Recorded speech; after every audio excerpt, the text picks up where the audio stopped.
जब तक बहुत अच्छे ढंग से लोगों को रीच आउट नहीं करेंगे तो जो प्राइम मूवर्स हैं उन्हें अपनी बात बहुत अच्छे ढंग से रखना होगी। मैं उसमें ये चाहूँगा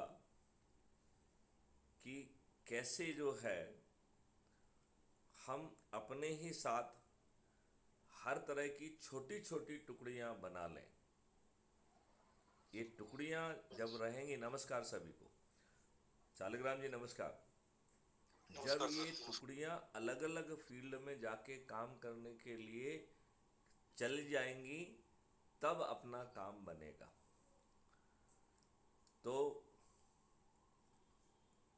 माताओं और बहनों को नारी शक्ति को जोड़ने के लिए यूज करना पड़ेगा।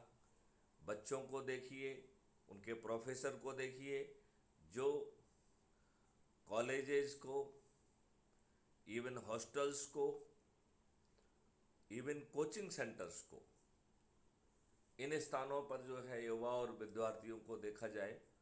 वरिष्ठ नागरिक बहुत महत्वपूर्ण हैं। मैं इस बारे में बात को आगे बढ़ाने के पहले नरेंद्र जी से पूछना चाहूँगा कि जिन लोगों से हमारी बात हुई थी उसका क्या असर पड़ा। गागर में आपने सागर भर दिया थोड़े ही शब्दों में। जो हम लोग बड़े लंबे शब्दों से और लंबे समय लेकर के नहीं समझा पाते हैं, वो थोड़े शब्दों में ही आपने लोगों को ऐसा सुना दिया कि किसी के पास कोई क्वेश्चन ही नहीं रह गया था। सबसे बड़ी तारीफ वाली ये बात थी। मीटिंग का ये फायदा हुआ, लेकिन उनके जो विचार थे, जैसे हमारे एयरफोर्स वाले थे और प्रिंसिपल साहब थे, तो उन लोगों ने कोई हमसे, मैंने पूछा कुछ सवाल हो तो बताइए, बोला सवाल का जवाब मिल गया तो सवाल है ये कहाँ। तो ये बड़ी कृपा रही आपकी। नहीं, लेकिन वो बात आगे बढ़ने में क्या हुआ, मतलब बेसिकली हैड दे ज्वाइंड। आगे बढ़ने में बात ये हुआ, आगे बढ़ने में जैसे मैंने उनके मोबाइल से लिंक अप कर रहा था, तो पता न ओटीपी मांग रहा था, उसमें वो कनेक्ट नहीं हो पा रहा था किसी वजह से। तो और एक सज्जन प्रिंसिपल साहब की मोबाइल हैंग हो रही थी। बाकी लोगों को मैंने तो ये किया था, लेकिन कुछ टेक्निकल वजह से वो कनेक्ट नहीं हो पा रहे नहीं थे, तो बट उन्होंने। आपने उन सभी के मोबाइल नंबर ले लिए थे क्या? हाँ जी नंबर है मेरे पास। अच्छा, फिर उन्होंने नंबर है। उन्होंने अपने नाम और वो आपको भेज के आपने उस पर अपनी हाँ लिंक जी। कॉपी करके प्रोफाइल से उनको नहीं, शेयर की मैंने थी क्या? उनसे हाँ शेयर किया, और दूसरी चीज ये है कि मैंने सर आपके वीडियो भी मैंने उन लोगों पे डाल दिए, और रिक्वेस्टली मैंने बोल दिया था सवेरे ही कि इस वीडियो को 2-3 बार आप जरूर सुनिएगा, तो और चीजें क्लियर हो जाएंगी। ओके। आपने क्या उनको crime free Bharat YouTube channel को दिखाया और उसको सब्सक्राइब करके कैसे देखना है वो समझाया क्या? क्योंकि जी जी मैंने क्राइम फ्री बताया उनको। किसी भी चैनल को यूट्यूब पर देखने का बड़ा स्पेशलाइज तरीका है। अधिकांश जी लोग यूट्यूब पे जाते हैं, जो यूट्यूब परोसता है उसे देखते रहते हैं। जी जबकि जो है इसमें मैंने कई बार समझाया है, उसको ध्यान से सभी को सुनने की ज़रूरत है कि यूट्यूब जो परोस रहा है वो नहीं देखना है। हमें चैनल के अंदर घुसना है। तो उसका तरीका होता है कि पहले चैनल को सब्सक्राइब करो, फिर नीचे जो है सब्सक्रिप्शन के बटन को दबाओ, तो ऊपर जो चैनल सब्सक्राइब की है वो दिखाई देंगी। फिर क्राइम फ्री भारत की जो चैनल है उस पर क्लिक करो। जब आप क्लिक कर देंगे तो आप चैनल के बाहर बैठे हैं, अभी भी चैनल के अंदर नहीं गए हैं, तो उसके जस्ट नीचे व्यू चैनल लिखा रहता है पतले अक्षरों में नीले रंग से। तो उसको क्लिक करोगे व्यू चैनल को, तब आप चैनल के अंदर पहुंचेंगे। और यदि आप लाइव वीडियो देखेंगे, देखो, जो वीडियोस देखेंगे वो जनरल वीडियोज हैं जो अपलोड किए गए हैं। शॉर्ट वाले वीडियोस वो वीडियो हैं जो छोटे छोटे वीडियो हैं, 3 मिनट से छोटे होते हैं। और जो लाइव वीडियोज हैं, जो सीधे लाइव डिस्कोर्स किए गए हैं, वो लाइव वीडियो में देखते हैं। और कम्युनिटी जो है उसमें जो आपका आपका डायरेक्ट मटेरियल नहीं है, दूसरों का मटेरियल जो आपको अच्छा लग रहा है या दूसरे चैनल पे आपने इंटरव्यू दिया है तो उसको जो है वो कम्युनिटी में अपलोड किया जाता है। क्यों? क्योंकि वो यूट्यूब में ऑलरेडी डला हुआ है, आपको सिर्फ लिंक डालना होती है। तो ये दो तीन तरीके की चीज़ें बड़ी महत्वपूर्ण होती हैं। तो हमें कम्युनिटी पे क्या शेयर हो रहा है ये देखना ज़रूरी होता है। और हम सभी को एक चीज़ ये ध्यान रखना चाहिए कि हर वीडियो अलग अलग अंदाज में अलग अलग व्यक्तियों से अलग अलग टोन में बात हो रही है। तो हम उसको यदि पहले से सोच के रखेंगे, देख के रखेंगे और हमें कौन सा अच्छा लग रहा है उसको लाइक करके रखेंगे और बल्कि उसकी लिंक कॉपी रख करके कहीं पे पहले से ही सेव करके रखेंगे तो हमें 11th आवर पे वीडियो खोजना नहीं पड़ेंगे, हमें अपनी सोच के वीडियो मिल जाएंगे। अब जो है इसको आप ग्रुप में शेयर कर दीजिए, वो कर दीजिए, सोशल मीडिया पे शेयर कर दीजिए, उसमें कोई आपत्ति नहीं है। लेकिन जो मेन काम है वो 1-to-1 डायलॉग का है। यदि व्यक्ति लोकेशन पे नहीं है, बाहर है तो ठीक बात है, लेकिन यदि लोकेशन पे व्यक्ति है और साथ में बैठ के यदि कोई संगोष्ठी टाइप की हो सकती है, चाय पीना हो सकता है, तो वो किया जाना सबसे लाभकर है। तो ये तो हो गया व्यक्तिगत के लिए, जहाँ पे आपके मित्र हैं, आपके पड़ोसी हैं, आपके वो लोग हैं। और जहाँ पर हम 16 जो वाय विधाएँ हैं वहाँ पर हमें उन वाय विधाओं के जो लोग हैं वहाँ पर जाना होगा। तो चाहे वो युवा विद्यार्थी हों, चाहे नारी शक्ति माँ बहनें हों, चाहे हमारे वरिष्ठ नागरिक हों, चाहे समाज सेवी संगठन हों, और मैं तो कह रहा हूँ इंजीनियर्स, डॉक्टर्स, इवन संत समाज। संत समाज एक बहुत महत्वपूर्ण कड़ी है, क्योंकि जो संत समाज है, हम और आपका निर्माण जो कि एक कहना चाहिए कि हम अपने घरों में रह के जिसको कहते हैं कि गृहस्थ आश्रम से हमें हम जी रहे हैं, उनको मोक्ष जो है अपने सिंपल कार्यकलापों से मिल सकता है। लेकिन यदि कोई व्यक्ति संत बन गया है, साधु बन गया है, तो उसका जीवन मोक्ष तभी पा पाएगा जब वो जन कल्याण करेगा। और इससे अधिक जन कल्याण का और कोई काम हो नहीं सकता है।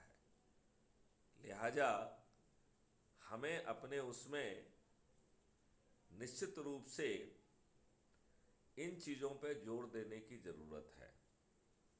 जैसे आपके एनवायरनमेंट में आप रियल एस्टेट और प्रॉपर्टी से डील करते हैं, तो मुझे लगता है कि पहले प्रॉपर्टी वालों को जो है ना बुला लीजिए, जो आपके दूसरे लोग हैं उनको, ब्रोकर्स और इन सबको बुला लीजिए, और फिर जो उनके साइट चल रही हैं उन साइट पर जो है यदि हम पहुंचते हैं और वहाँ पर हम लोगों को करते हैं तो हमें बहुत फ़ायदा मिलेगा।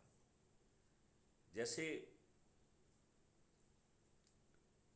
परसों मेरी पूजा से बात हो रही थी शायद, जब उसने बताया कि उसको जो है ट्रेन में एक बंगाली बाबू मिले जो कि जेसीबी और एक क्रेन वगैरह को चलाते थे, और उन्होंने कहा कि साहब हमसे इतने लोग जुड़े हुए हैं, हम ये बात उन तक पहुंचाएंगे।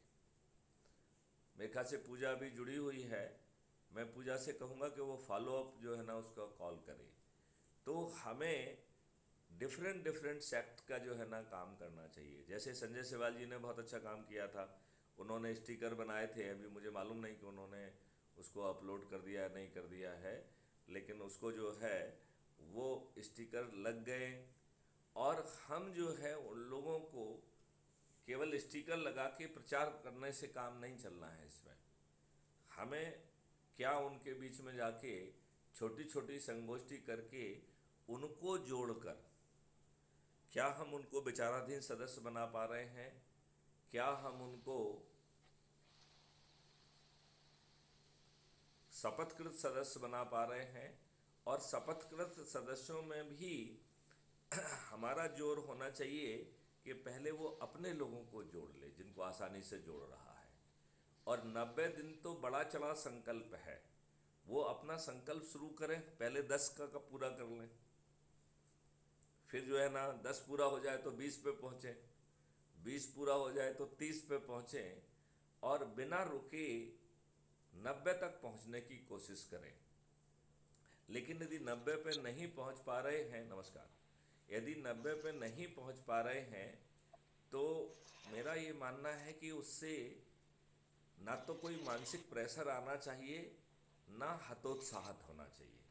केवल एक ही चीज़ है कि हम प्रयास कर रहे हैं, यही पर्याप्त है। क्योंकि हमारी प्रक्रिया में 100 करोड़ में से 90 करोड़ को किसी को नहीं जोड़ना है। तो यदि आपकी सोच से सहमत होकर लोग को विचाराधीन के सदस्य के रूप में भी जुड़ जाते हैं तो अपने आप में एक वो बड़ी उपलब्धि है, बहुत बड़ी उपलब्धि है। और हमें उसको सेकंड टाइम में रीच आउट भी करना है। तो जो हमारे कहने पर जुड़ा है उसको जो है हम दोबारा रीच आउट करें कि भाई आपको विचाराधीन बने हुए इतना समय हो गया है, आपके संशय दूर हुए कि नहीं हैं, क्या संशय हैं, तो हम उसको विचाराधीन से शपथकृत सदस्य की तरफ जो है ना ले जाने की कोशिश भी लगातार करते रहेंगे। तो जो आगे जोड़ने के साथ साथ पीछे क्या कर रहे हैं उस पर ध्यान देना बहुत ज़रूरी है। अब जैसे हम लोगों ने कल जो चर्चा की थी उसकी प्रक्रिया में क्या हम लोगों ने कुछ प्रयास किए हैं, ये बहुत ज़रूरी है। जैसे आप जो है सुबह उन बुज़ुर्गों को आपने पकड़ा, तो शाम को कुछ और कुछ किया क्या हमने जो है महिलाओं को के लिए क्या मैडम नरेंद्र सिंह का यूज किया क्या। तो हर किसी को अपने अपने परिप्रेक्ष्य में व्हाटएवर द बेस्ट पॉसिबल, क्योंकि इतना बड़ा युग परिवर्तन के लिए कम से कम प्रयास की कंसिस्टेंसी तो रखना पड़ेगी, नहीं तो ये समय निकल जाएगा और फिर अभी हम सोचेंगे दिल्ली दूर है, दिल्ली दूर है, जब दिल्ली पास में आ जाएगी तब आप जो है टेंशन में आ जाएंगे। और देखिए अभी जुड़ने से बड़ा फ़ायदा है।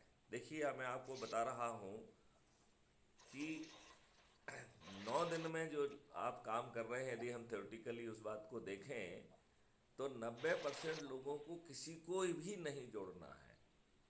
और 100 करोड़ में से यदि पूरे देश की बात करें तो केवल 9 करोड़ जो कि 9% हुए, 9 करोड़ ही 10 लोगों को जोड़ रहे हैं। तो 90 करोड़ बिना किसी को जोड़े और 9 करोड़ से 10 लोगों को जोड़ के आपका 100 करोड़ में से 99 करोड़ का खाता क्लोज हो गया है। हमारे साथियों में ने बहुत सारे लोगों ने 200, 300, 400, 500 लोगों को जोड़ लिया है।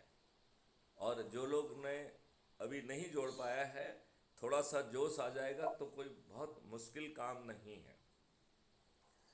हमें समझाते वक्त ये ध्यान बहुत जोर से देना है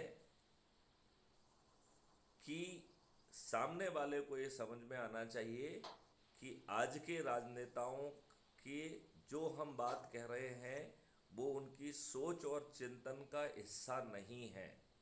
तो सबसे बड़ा जो एडवांटेज आपको है कि आपका सोच और चिंतन अच्छा है, ये सबसे बड़ा एडवांटेज है, नंबर 1। नंबर 2, जो मॉडल्स वगैरह हैं वो उनको बैक एंड पर रख दीजिए, क्योंकि वो तो already all India smart hackathon और बाकी उसमें बन चुके हैं। उनको क्रिएट करना, कोड लिखना आजकल बच्चों का खेल है। It is not very important. Even जो कानून बनाने वाली चीज़ें हैं, बड़े सिंपल से कानून बनाना है, क्लिष्ट कानून बनाना ही नहीं है, और वो 5 सर्टेनिटी के तहत होना चाहिए। आपका जो है कॉग्निजेबल, नॉन कॉग्निजेबल और सिविल ऑफेंस का जो मतभेद है वो ख़त्म हो जाना है।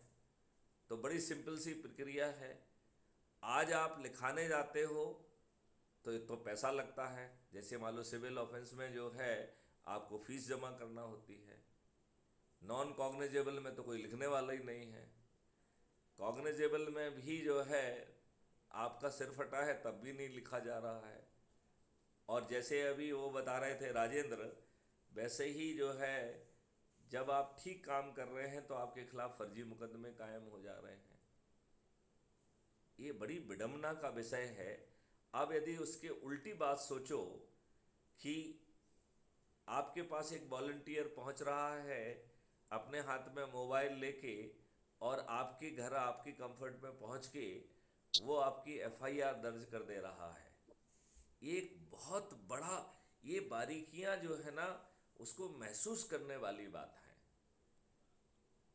अभी वो जो कुछ भी बोल रहा है, that is audio video, everything is being recorded, logged with the hash value. उसका बैकएंड इंजन जो है चेन ऑफ कस्टडी और एडमिसिबिलिटी सर्टिफिकेट भी क्रिएट कर रहा है।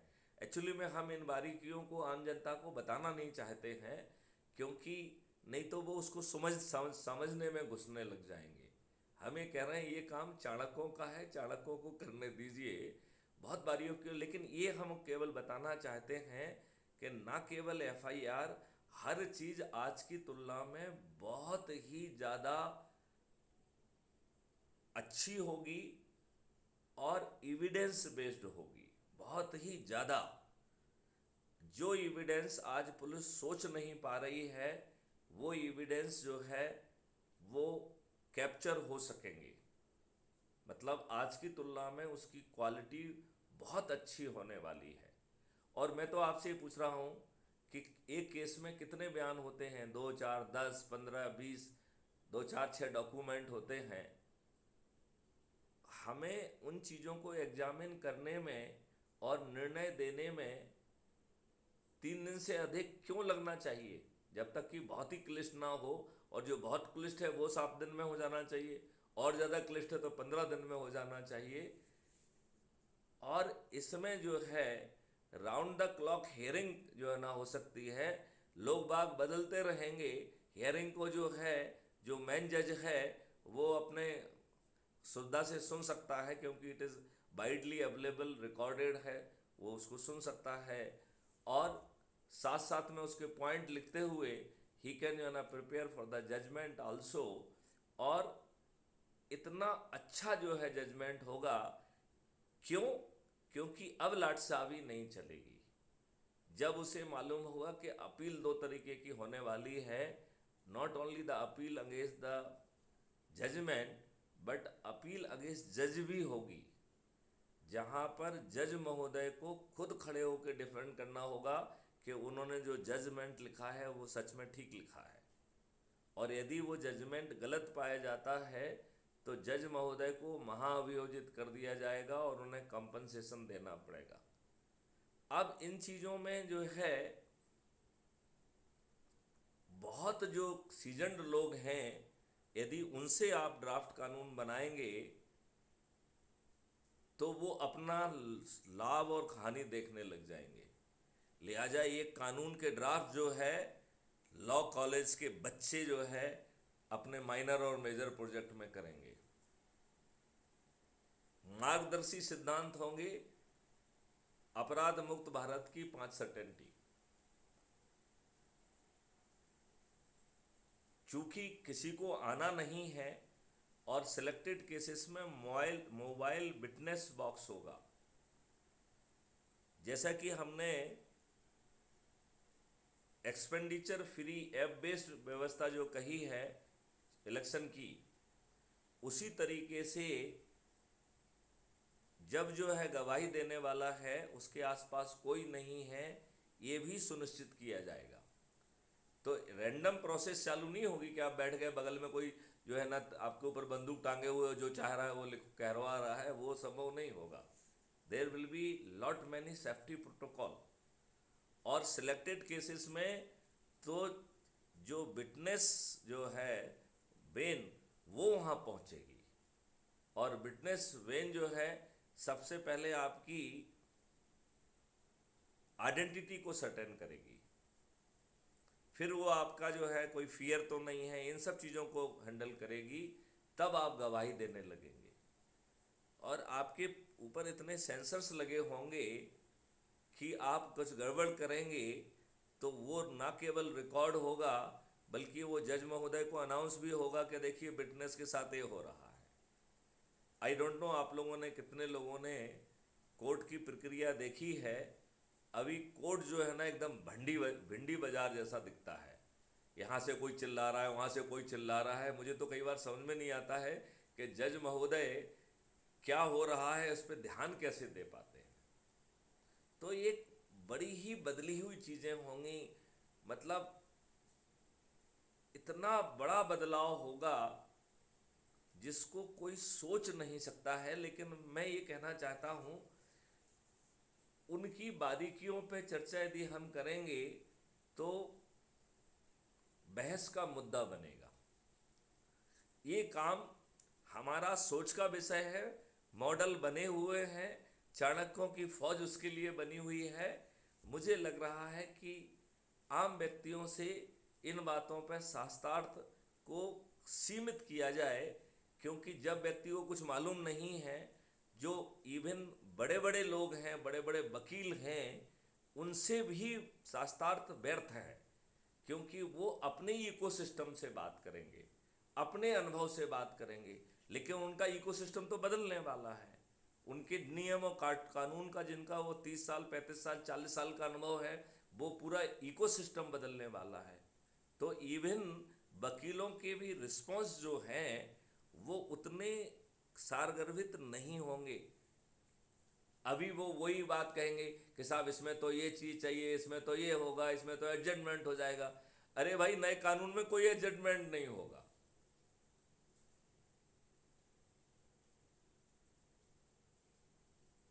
तो ये जो नई व्यवस्था है, मुझे लगता है कि उसे चाणक्यों के लिए छोड़ दिया जाए। इसके लिए बहुत गहन अध्ययन हुए हैं और मार्गदर्शी सिद्धांत तय हुए हैं। हमें उन मार्गदर्शी सिद्धांतों के तहत काम करना चाहिए। अभी हमारा फोकस केवल ये होना चाहिए कि भाई साहब जो अभी आपके ऊपर थोपा गया है उससे और कुछ ज़्यादा खराब हो सकता है क्या। तो मैं अपनी बात को यहाँ पर रोकता हूँ, ईसा जी से सुनना चाहता हूँ। और अभी हमारे एक नए भाई आए हैं, क्या नाम है, शुभम तिवारी जी। तो ईसा जी के पहले, चूँकि आपको मैं पहली बार देख रहा हूँ, तो शुभम जी 2 मिनट में आप अपने आप को इंट्रोड्यूस करिए, फिर अपनी बात रखिए, फिर ईसा जी बात रखेंगे, फिर सीनियरिटी से शालिग्राम जी बात रखेंगे।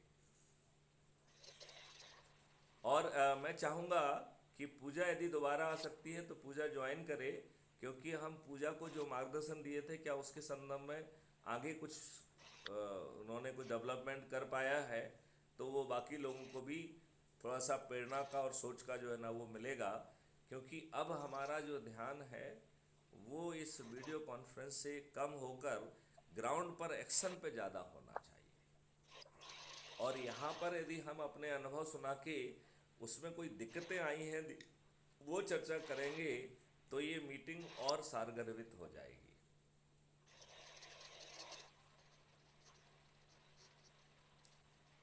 तो शुभम जी बताइए आप अपनी बात। Sir good evening. गुड आप सबको इवनिंग। Good evening sir. मैं दिल्ली से